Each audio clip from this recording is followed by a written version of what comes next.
बुजुर्ग को ज़्यादा मेहनत नहीं करना चाहिए, बुजुर्ग को आराम करना चाहिए। तो उससे क्या है कि मसल और कमज़ोर हो जाता है। चेकअप के बाद आप इलाज कराएँ और फिज़िकली फिट रहेंगे, ओवरऑल हेल्थ से आपका मसल ये होगा। और एक्सरसाइज़ इम्पोर्टेंट है और डाइट, हेल्दी डाइट। तो आपका अगर मसल स्ट्रेंथ नहीं हो तो आप गिर सकते हैं, गिर सकने से हड्डी फ्रैक्चर हो सकती है। देखिए, एक के साथ दूसरा रिलेटेड है। नमस्कार, मैं डॉक्टर अमिताभ बनर्जी, यूएचओ का चेयरपर्सन, क्यूवाई प्लेटफॉर्म से बात कर रहा हूँ, हमारा मीडिया पार्टनर है। आज मैं बात करूँगा कि लाइफस्टाइल का कितना ज़रूरी है, खाली यंग एज में नहीं। अभी तक हम हमेशा कहते हैं कि यंग एज से अच्छा लाइफस्टाइल होना चाहिए, बच्चे को खेलना चाहिए। आजकल के बच्चे खेलते नहीं हैं और मिडिल एज में सेडेंटरी हो जाते हैं। आज हम एजिंग में भी इसका कितना ज़रूरी है, उसके ऊपर हम बताएँगे। एक नॉर्मल क्या होता है कि जैसे-जैसे हमारा एज होता है, 30 साल के बाद ही से हम जब यंग रहते हैं, तो हमारा जो मसल मास होता है, पेशियाँ होती है, उसका काफ़ी बल्क रहता है। और जैसे-जैसे हमारा एज होता है, एज के साथ हमारा मसल कम होता रहता है। मसल का बल्क ये देखिए, एज के साथ ये आपका बीच वाला जो है दाहिने में, ये मसल है और इसके चारों तरफ ये चर्बी जम जाता है। ये मसल के बीच में चर्बी जम जाता है, उससे हमारे मसल कमज़ोर हो जाते हैं और चर्बी का वज़न ज़्यादा होता है, मसल का वज़न कम होता है। इससे हमको कमज़ोरी आती है। इसको मेडिकल टर्म में सार्कोपनिया कहते हैं, मसल वेस्टिंग। इसके यंग एज में कुछ लोगों को होता है, वो दूसरा। हम आज बात कर रहे हैं एज के साथ जो होता है, उसको हम कैसे रोक सकते हैं एक्टिव रह के। क्योंकि हमारे समाज में क्या है कि अभी शायद चेंज हो रहा है, क्योंकि आजकल के पहले क्या होता था कि हमारे को जैसे ही रिटायर हो जाते थे 58-60 में, पहले जल्दी रिटायर हो जाते थे। उसके बाद कोई सेवा करने वाली घर आ जाती थी, बहुएँ आ जाती थी, वो आपका सेवा करती थी। आप बिस्तर में बैठ आराम करना, बुजुर्ग हो गए, मैं दिन भर लेटे रहना या बैठ के पेपर पढ़ते रहना, आजकल टीवी देख रहे हैं। तो ये हमारा हम सोचते थे, जो समाज में ऐसा सोच था कि बुजुर्ग है तो उसको आराम करना चाहिए, बुजुर्ग को ज़्यादा मेहनत नहीं करना चाहिए, बुजुर्ग को आराम करना चाहिए। तो उससे क्या है कि मसल और कमज़ोर हो जाता है। तो ये एक तो हमारा सामाजिक एक ये सोच बदलना पड़ेगा।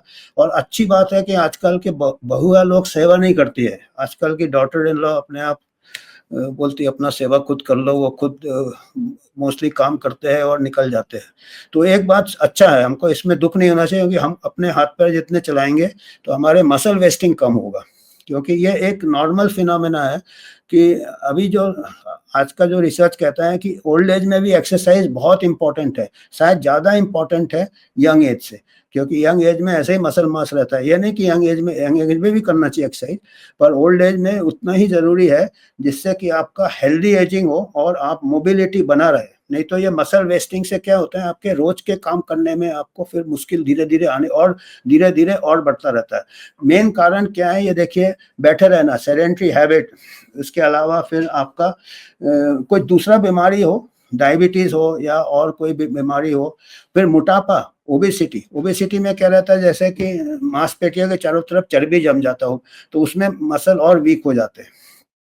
फिर आपका अगर किसी कारणवश आप अगर चल नहीं पा रहे हैं, बेड रिडन है, जैसे व्हीलचेयर में है, तो आपके मसल एक्सरसाइज नहीं होते, उसमें भी आपको कुछ प्रकार का एक्सरसाइज करना चाहिए, उसके भी एक्सरसाइज होते होंगे। या आजकल कई लोग ज़्यादा लाइफ ये बढ़ गया है, आर्थराइटिस होते हैं, ऑस्टियोआर्थराइटिस होते हैं, घुटने, हिप, तो उसका अगर बहुत पेन है तो उसमें भी लोग मसल वेस्टिंग हो जाता है, क्योंकि एक्सरसाइज नहीं करते हैं। तो समय से डॉक्टर, आपका जो ट्रीटिंग फिजिशियन है, अच्छा ऑर्थोपेडिक सर्जन है, आजकल सर्जरीज अच्छे आ गए हैं, नी रिप्लेसमेंट सर्जरी है, आपने सोच के आपका इससे 2-3 ओपिनियन लेके, या दूसरे भी है आपका ऑस्टियोआर्थराइटिस ट्रीट करें, सो दैट आपका मूवमेंट ना रिस्ट्रिक्ट हो, क्योंकि उसका असर आपके पूरे बॉडी के मसल्स में पड़ सकता है। फिर आपका डायबिटीज कंट्रोल नहीं होगा तो आपको मसल वेस्टिंग हो जाता है उससे, क्योंकि आपका यूटिलाइजेशन नहीं होता, इंसुलिन रेजिस्टेंस हो जाता है। और कुछ लोगों को हार्मोनल इम्बैलेंस होता है, तो उसके भी आपको इलाज, तो रेगुलर इलाज, चेकअप के बाद आप इलाज कराएँ और फिजिकली फिट रहेंगे, ओवरऑल हेल्थ से आपका मसल ये होगा। और एक्सरसाइज इम्पोर्टेंट है और डाइट, हेल्दी डाइट में क्या होता है, हमारे इंडियन डाइट में कार्बोहाइड्रेट थोड़ा ज़्यादा रहता है, तो उससे थोड़ा हमको प्रोटीन थोड़ा बढ़ाना है, जिसमें आपको प्रोटीन मिले और कार्बोहाइड्रेट थोड़ा कम, नट्स वगैरह या मिल्क वगैरह, चीज़ या फिर एग्स। एग्स अच्छा प्रोटीन है, जो एग खाते हैं, एग प्रोटीन बेस्ट प्रोटीन है। तो डेली एग वगैरह या जो एग नहीं लेते हैं उनको मिल्क और मिल्क प्रोडक्ट्स और दूसरे प्रोटीन जो नट्स वगैरह में मिलते हैं। और एक्सरसाइज बहुत ज़रूरी है, क्योंकि मसल सर्कुलेशन बना रहना चाहिए। और खाली एक तो एक्सरसाइज है, brisk walking, running, swimming, cycling, या वो आते हैं आजकल घर में भी आप साइकिल चला सकते हैं, आपके पार्क में रहते हैं। और कुछ आपके एक्सरसाइज रहते हैं जो कि रेजिस्टेंस के अगेंस्ट करना है, तो उससे क्या है, मसल बढ़ता है। और रेगुलर फिजिकल की कोई आपका डायबिटीज कंट्रोल होना चाहिए, ब्लड प्रेशर कंट्रोल होना चाहिए, ये सब में। क्योंकि ये अगर हेल्थ अच्छा रहेगा तो आपका मोबिलिटी अच्छा रहेगा, आपका मूवमेंट अच्छा रहेगा, आपका डिपेंडेंसी कम हो जाएगा। तो ये मैसेज देना था कि हमारे यहाँ अभी जो सामाजिक हमारा ये था कि जो हमारे एज वाले को ज़्यादा ये नहीं करना चाहिए। ये देखिए, इससे क्या है सिम्पटम्स, इससे क्या है, आपका लॉस ऑफ स्टैमिना हो जाएगा, difficulty performing daily activities, working, ये कम हो जाएगा आपका। और आप गिर भी सकते हैं, वो बड़ा डेंजरस हो सकता है। आपका अगर मसल स्ट्रेंथ नहीं हो तो आप गिर सकते हैं, गिर सकने से हड्डी फ्रैक्चर हो सकता है। देखिए, एक के साथ दूसरा रिलेटेड है। तो आपका muscle strength is important to avoid, या गिर ना जाए कहीं। गिरने से आपका पुअर बैलेंस कम हो जाता है और एक्सरसाइज टॉलरेंस कम हो जाता है। तो आपको ये सब वजह है आपको इसके लिए।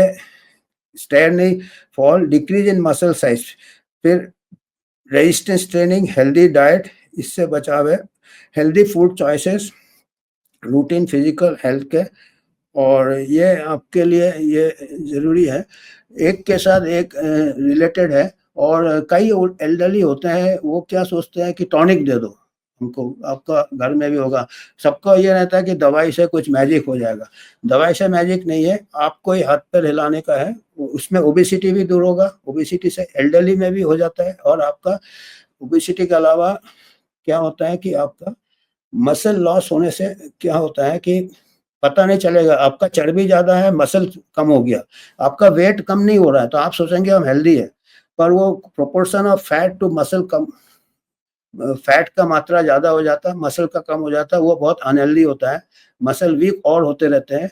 और जैसे मैंने कहा, आप गिर सकते हो, आपको चोट लग सकता है, एल्डरली में फ्रैक्चर भी ठीक से हील नहीं होता है। तो मोबिलिटी, और अभी भी समाज में ऐसा है कि लोग एल्डरली को सोचते हैं कि ये इसको नहीं एक्सरसाइज करना चाहिए। एक्सरसाइज आप जितना आपका कैपेसिटी है उतना करना चाहिए। आपको हार्ट की बीमारी नहीं होनी चाहिए, तो चेकअप करा लें। और अगर कंटिन्यूअसली एक्सरसाइज करेंगे तो हार्ट की बीमारी होगी ही नहीं। तो हार्ट की बीमारी अगर हो भी जाता है तो आप कार्डियोलॉजिस्ट से चेक करके वो खुद ही बताएगा आप क्या-क्या एक्सरसाइज कर सकते हैं। और अभी भी माइंड में ऐसा है कि अभी मेरा ये 70 हो रहा है, मैं डेली या तो स्विमिंग जाता हूँ या रनिंग जाता हूँ। डेली आधा घंटा, 45 मिनट, 1 घंटा करता हूँ डेली। तो 50 साल के बाद से भी मैं, अभी जब से रिटायर हुआ अपने आर्मी से, तो मैं भागता था। तो 60 इयर्स के बाद मेरे को रास्ते में लोग रोकते थे कि भई आप इस एज में भागा नहीं करो, आपके लिए अच्छा नहीं है। तो मतलब दिमाग में ये है कि 60 ईयर ये हो गया तो वो भाग नहीं सकता। अभी मेरा 70 हो गया, अभी मैं भाग लेता हूँ, आधा घंटा भाग लेता हूँ या 45 मिनट स्विमिंग कर लेता हूँ।